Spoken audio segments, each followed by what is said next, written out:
Hello. Welcome to Put a Ring on It, Season 4, Episode 5.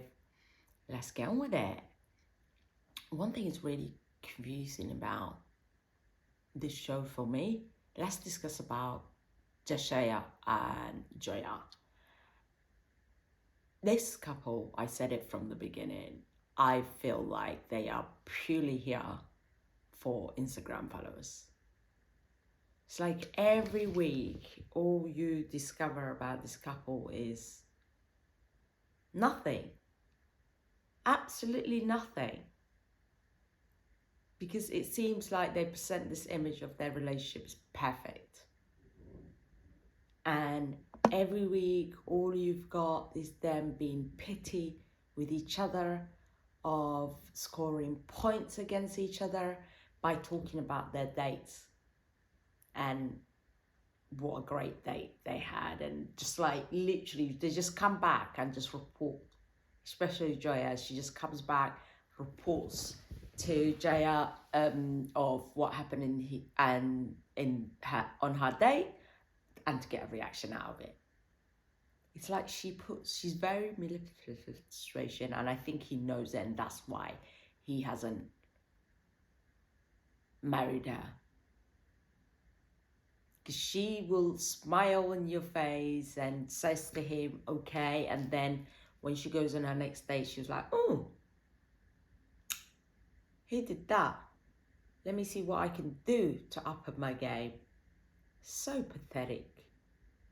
I don't get it. Maybe OWN have decided to just recruit people on this show. Honestly, I'm really disappointed. It was same as Ready to Love, Put a Ring on It. I feel like there isn't real people. I think these have become now they're both on season 4. I feel like people come here the intention of just gaining a bit of fame. It has lost the real reason of why the show was put out there. Like, it doesn't have that. It just becomes it's very fake. Very. Anyway, yeah, I'm not sure if I want to watch Ready to Love or Put a Ring on It again. Yeah, no. I'd rather stick to, at least I know TLC shows are very, what's the word? Especially Brothers Seeking Brothers thing. You know, there isn't, the story's a bit twisted. And they're open about it. But this show is not. They meant to make us realize, oh, these are real couples. I mean, what was the point of having Joshua and Jaya other than to look at them? Like, what was the point of them being on the show? Because the whole point is for them to take an opportunity to work with Dr. Johnson and discover their relationship. Basically have a therapy counseling session before you get married. And I just don't feel like they're ready for it. And they should just leave. That's how I feel about them.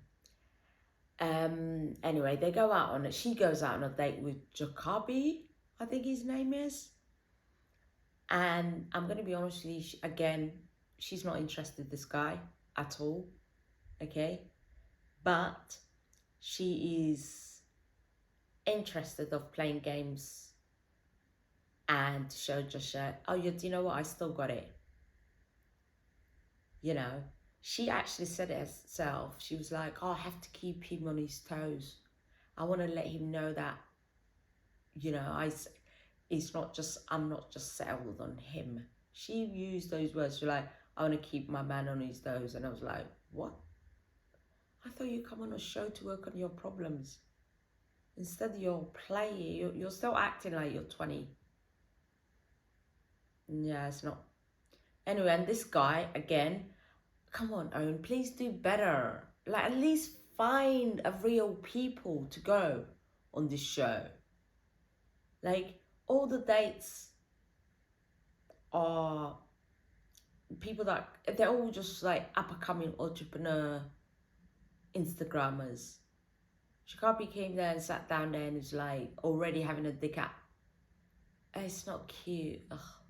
It was not funny either. I don't know. I just don't find it funny putting somebody else's down or behaving like that. Yeah, you don't need that. Very childish. Grow up. So they go on a date, and listen, Joya's just here to enjoy herself. She's here to enjoy herself, and she's here for her 5 minutes fame. She's having a chat with this guy, tells him how, you know, you can make love by just looking at somebody's eyes. Yeah,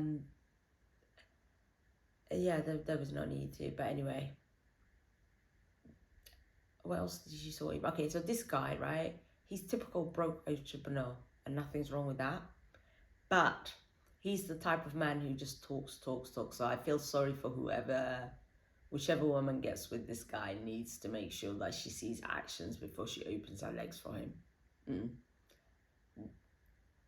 Yeah, that's some kind of marketing thing. Yeah, just that typical people that you hear on Instagrammers who's like, oh yeah, I got this 6-figure business.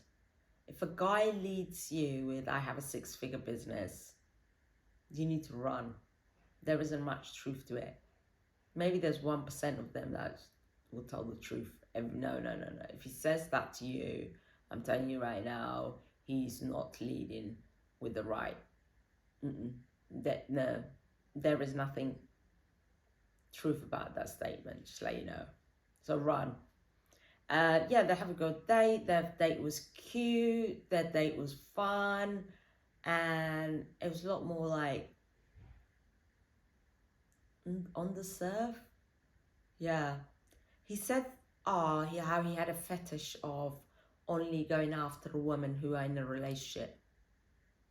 I'm not sure what dumbass woman who's in a relationship, secure, happy relationship, would want to entertain this fool. No. What else that came out? Their relationship, nothing. It's the same as last week, honestly. I had enough of this couple. She goes back home. She tells him what she did to see how her partner reacts. Yeah, it's just a game. I had enough of them. Because there's nothing in here that we're going to learn. And it's like, and there's nothing fun about them. For me personally, it's the same joke every week. It's the same shit every week. Different day. Look good. Nothing else to it. Same joke recycled. Same games recycled every week. And that's it. Anyway, let's get on with the other couple. Oh no, she decided to go out on a second date with this guy only because her partner's going on a second date with the other girl.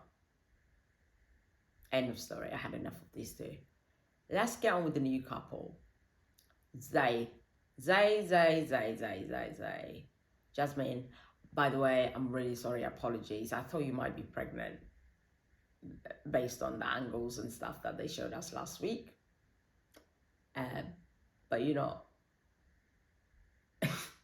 Apologies, seriously. Because they really showed us your full body this week. So yeah, never mind. Seriously, apologies. Anyway, Jasmine, Zay does not respect you. He has zero respect. He has zero awareness. Yeah? Zero accountability.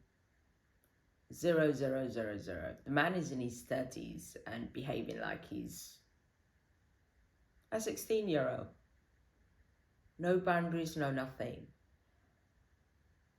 A man who loves you is going to respect you. He's going to protect you. He's going to support you.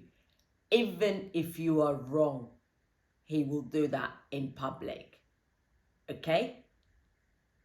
And then when you come at home, he will have a discussion with you of where you went wrong. I, honestly, by experience, that's what happens.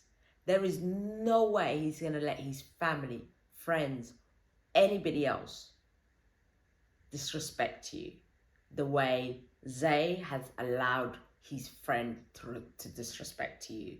The way Zay is sitting there and not listening to your feelings, not showing that compassionate, not showing that he cares for you.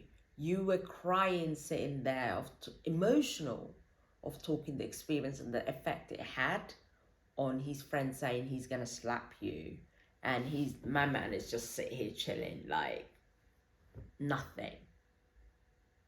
We've seen it all with friends in the past, or even some of us in our own experience. I've not experienced that personally, right? A guy like Zay, no, 000. This, he's just not mature or ready to have a wife, or let alone be in a relationship, let alone have a wife. He's not capable of it. This man is sitting here and saying, oh my God, like, the alter ego of me comes out when I drink. You keep on blaming on the drink all the time. Everything's like, oh yeah, I don't know when to stop. You know, I'll just go with the flow. We've all done it at some point in life. Okay? Not all of us. But there comes to a point where you're like, do you know what? My actions. I can't just keep on playing around and partying all the time. You know, you can't just keep go out every weekend and then you're crying the next day. You're like, oh my God, I'm hungover. Oh my God. Da, da, da, da. Like, come on, grow up. Jasmine says that she's controlling, right, on the last episode. Jasmine, you're not controlling. Okay? I think you're misunderstanding the word controlling. You are allowing this man to behave like this. You think by screaming and shouting, or whichever way you choose to communicate with him, that he's controlling. No. The only reason why you're using the word controlling is that because when you speak to him and tell him your concerns of his behavior, he shuts you down by telling you you're controlling. Okay? And his friends and whatever else says the same thing. And that's why in your brain, it's drilled on you that, oh my God, I'm being controlling, because he's feeding you that nonsense. Okay? You're not controlling. You're trying to set a boundary. That's all. I've seen it many, many, many times where men and women say it's because of their partners constantly drilling on them to believe that they're controlling, or to believe this is their behavior. No, you're not. You are enabling him. I am telling you right now, you're not controlling, you are enabling him and his behavior. So anyway, she goes on a date. I know we find out about her previous date. She doesn't want to see him. I don't think they had anything in common anyway. He was exactly like Zay. Zay goes on a date with this young lady. He has you can see he was very awkward, to be honest with you. Their conversation was just, she was in control. His date was in control, asking the questions. He was not here for this date or was interested in the date at all. I think he's used to getting in his own way, and if he's not interested, he just doesn't. So he just basically sat there and talked to her and not asked many questions. She was doing the asking the questions, and that's it. And based on that, he won't be going on a date with her again. Yeah. Now, Ricky is a liar. Ricky presents himself as, I feel like Ricky's what is he? Ricky's been sheltered He's been sheltered and protected by the woman in his life, his mum, his sister, and whatever 67 other people that live in his house. Yeah? And that's why, unfortunately, Catherine, I said it from the beginning on episode 1, you're a home girl, you're a convenience to him. This man is not for you. Move on. Okay? I'll be so disappointed if they get married at the end. Just remember, if you do marry him, Catherine, right, you're always going to be the second. Always going to be option B. You were never option A. Remember that. Okay? From the moment this man could not move to Dallas with you because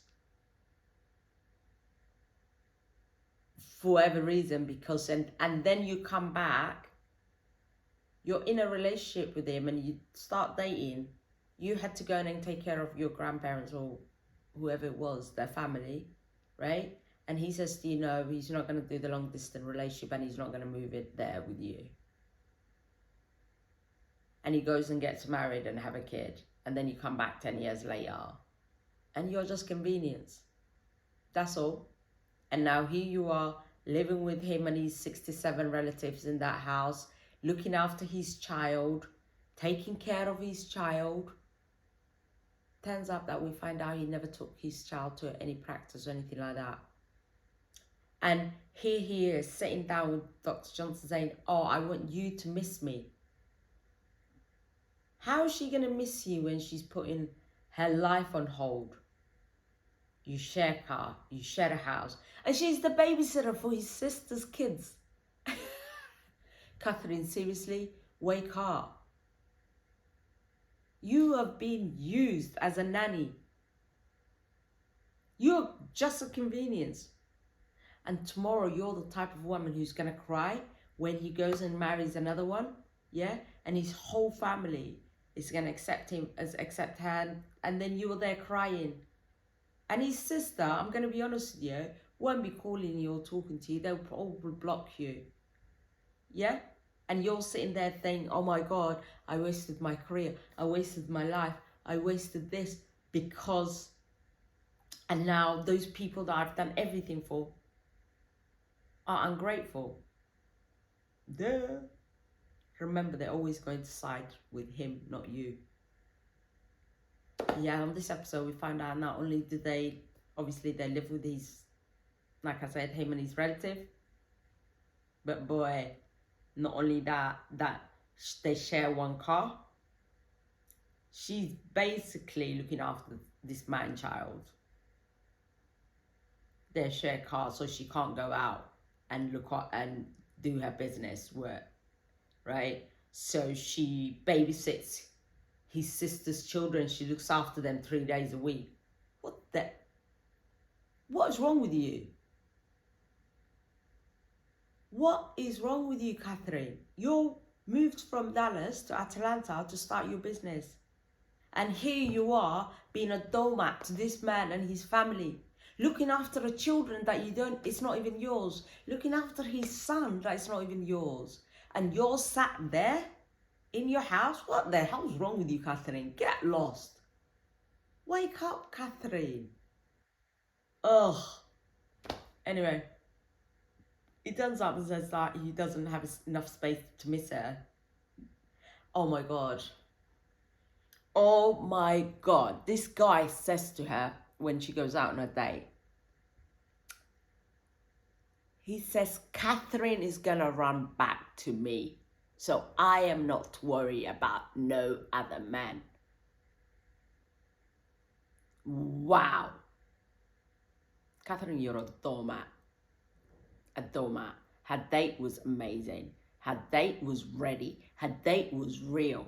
Her date was a gentleman. Her date was giving her compliments. A genuine compliment. And I really, really hope she wakes up and goes and date a guy like that. Yeah? Her date was genuinely interested in her. Catherine, go on a second date with this guy. yeah, and go and run away from Ricky, because Ricky does not respect you. Ricky does not care for you. You are basically there to look after his child. You're there to look after his 67 relatives that live in that house, okay, and look after his sister's kids. Baby girl, you're the nanny. Baby girl, you're a doormat. So wake up. And I'm glad you're going out on a second date with Marcus. They had a really good date. Yeah. And that's it.